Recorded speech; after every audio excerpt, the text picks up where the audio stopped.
Thank you very much. Well, that brings us to the end of this session, and I think this is probably the foundation of all the other earlier sessions. If you don't address these problems, probably you are unlikely to reach anywhere.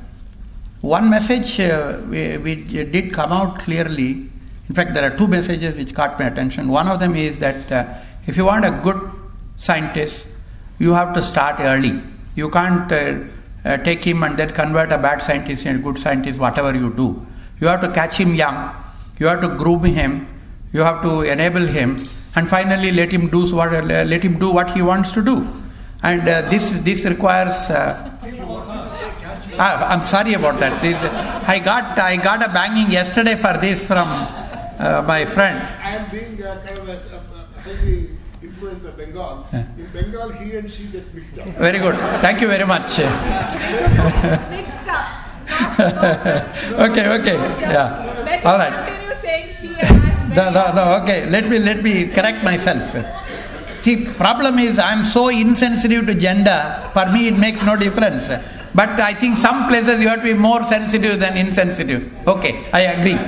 Okay. Everybody is called actor. Yeah. Actress is not used. That word is not used anymore. Okay, let's come back. See, the basic therefore is if you want to take science as a career and as an attractive career, you have to identify, nurture and enable. That starts at the level of the house, then it comes into the primary school, then it goes to the elementary school, then it goes to the college, and then it goes into the postdoctoral, and then gets into the R&D institution. So if you address only R&D institution, the chances are we will never go out of job. We will continue to have these meetings again and again for several decades to come. The second thing which also came out is that at every level, whether it is a school or a college or a house or at the R&D institution, women are there. We are going to be guided by women. That message is very clear. I am also personally convinced because, okay, and the last one is there are certain things which cannot be sorted out. That means that the basic feminine responsibilities like motherhood cannot change with time. They are going to be there. There is a requirement for gender sensitive initiatives. Creche is one of them. Flexible timing and flexible environment in the workplace is another of them, and probably a more understanding of the spouse in sharing some of the responsibilities maybe is another one in which we have no control, but this is something which has to come from this. So but the message is therefore there are things which can be done proactively, there are things which only society can do, but the fact remains I am definitely of the view in the next 20 years there will be more women in science than men. There is no doubt on that. But we must enable them to reach that level in the same way as everyone does.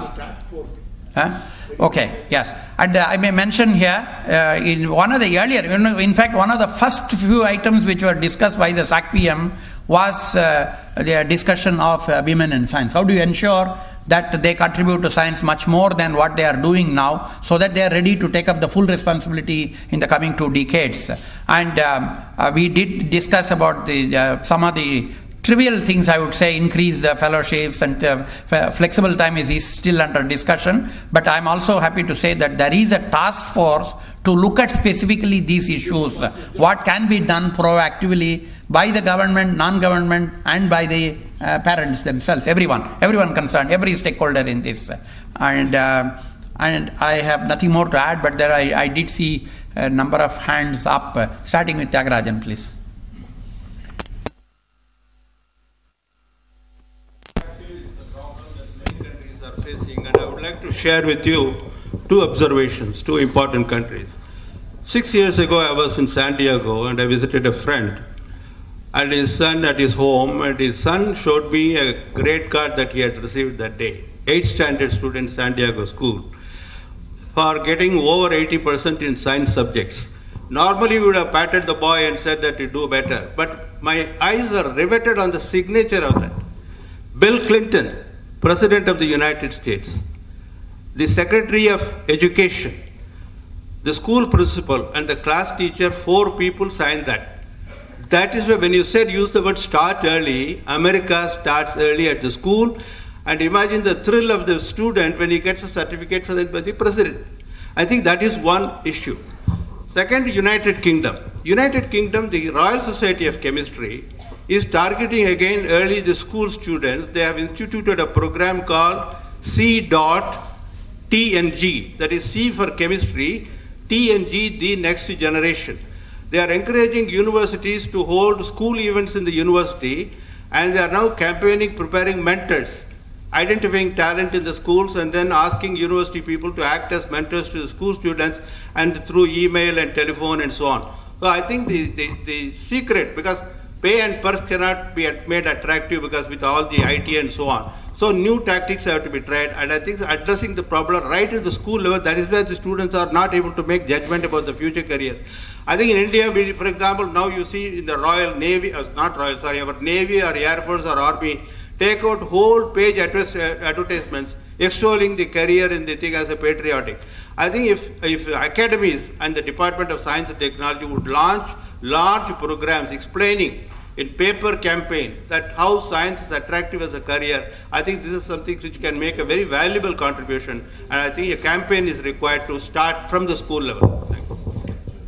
Yeah, that's very clear that we have to have a strategy which starts very early and move continuously, seamlessly. Otherwise, we cannot give another 10 rupees pay packet and 20 rupees pay packet. In fact, as Namrata Gupta mentioned, one doesn't climb Everest because there is a money there. Because you love the excitement of doing it. Science is exactly like that. And the number of scientists, if there are 1,000 students in the school, maybe one of them will end up as a career scientist. But if you are going to change the syllabus for the 1,000 people to suit this man, it's not going to work.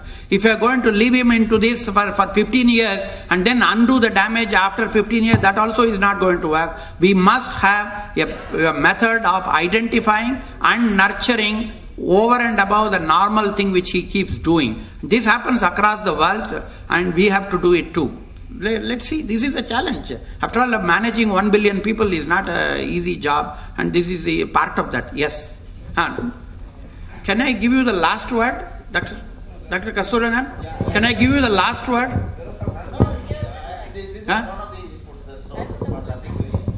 You are the boss. So doesn't mean I can't talk. Okay, all right. Yes. Okay, regarding the questions raised about women in science, Professor Rao asked during one of the presentations what concrete things can be done. And I would like to strongly endorse one thing that was already said, which is that there should be more women in evaluatory bodies. And this does not, in any way one looks at the situation, compromise, there are concerns, for example, about preferential hiring. And I think, on the other hand, in evaluatory bodies, having more women on a regular basis is something which none of us should have any concerns or questions about. And this I would strongly endorse as a measure that addresses these issues.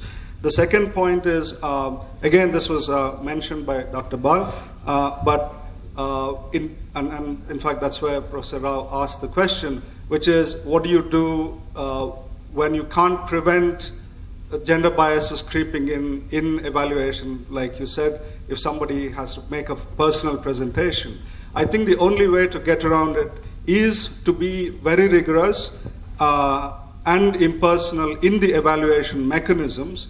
I would, in this particular case, and also more generally, advocate the practice of sending proposals and applications of various sorts to external referees. And this also addresses the issue that very often we don't have precisely qualified referees to look at applications. But in the case of the gender issues, I think one should send matters to external referees and pay special attention to the differences in pattern between external reviews and what we have in the system. Sorry, one very brief point. I'm personally very concerned on something I don't know what to do about, which is that a lot of this issue boils down to just informal behavior. And I think one should think of how one can have codes of conduct in our workplaces. Not easy to do, but certainly I've put up with a lot of loose talk, which I, in retrospect, feel that I should have been more aggressive about.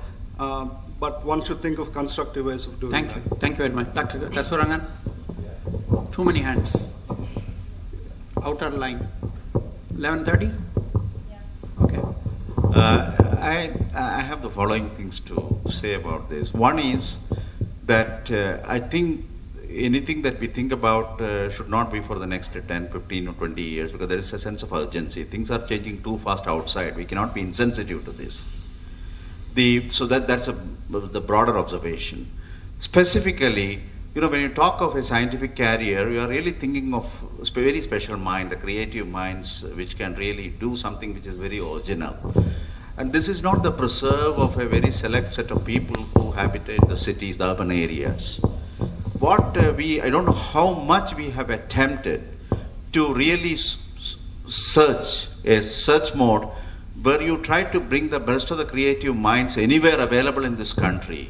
And what mechanism do we have? Because those are the ones who are not influenced by an application to be made immediately to IITs, because that is not that mental attitude of many of the youngsters. They would like to genuinely pursue careers, and they are not. But those kind of people are there in plenty, but I don't think we have identified it.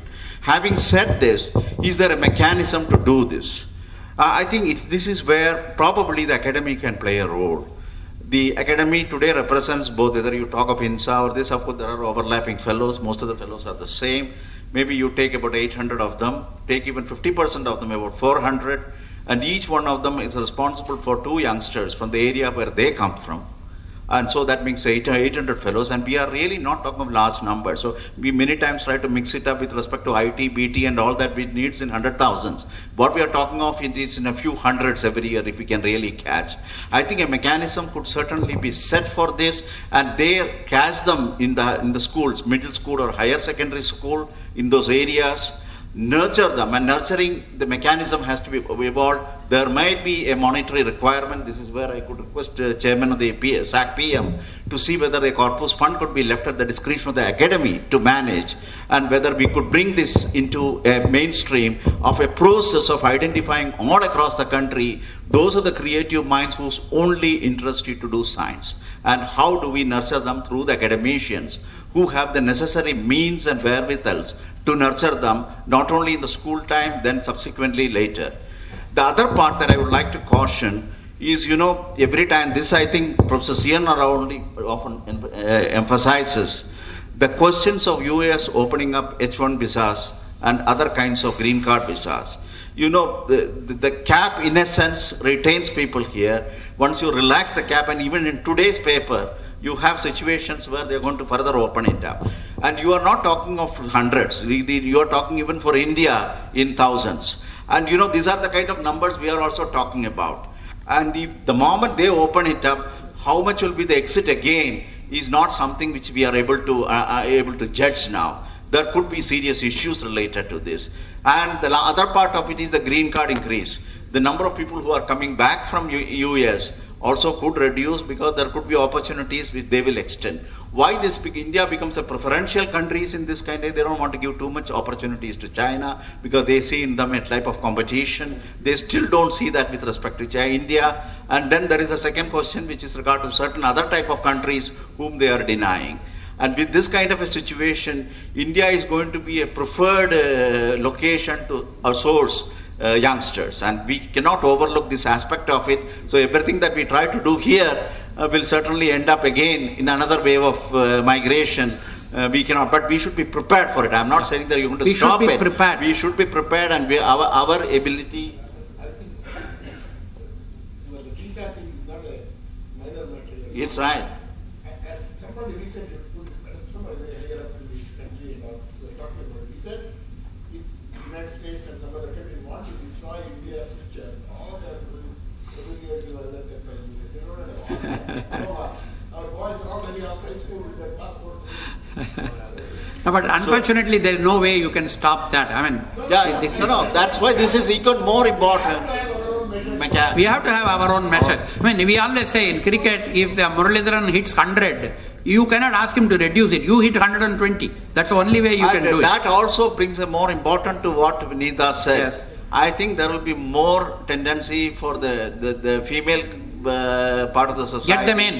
Get them in. More Yes. more importantly, they are much more independent. They may decide against going to US, but not probably. Okay. So the next thing, therefore, is Dr. Anita. And lastly, I would like to also say that 16 or 17 countries were surveyed by United States as to which is the best place for life on this earth, which country is the best. Out of the 17, 16 didn't vote for United States. Only one voted for United States, and that is India. Dr. Anita. I just wanted to respond to what Vineeta said and later what Professor C.N.R. Rao said, that why up to PhD you have women and beyond that they are not there.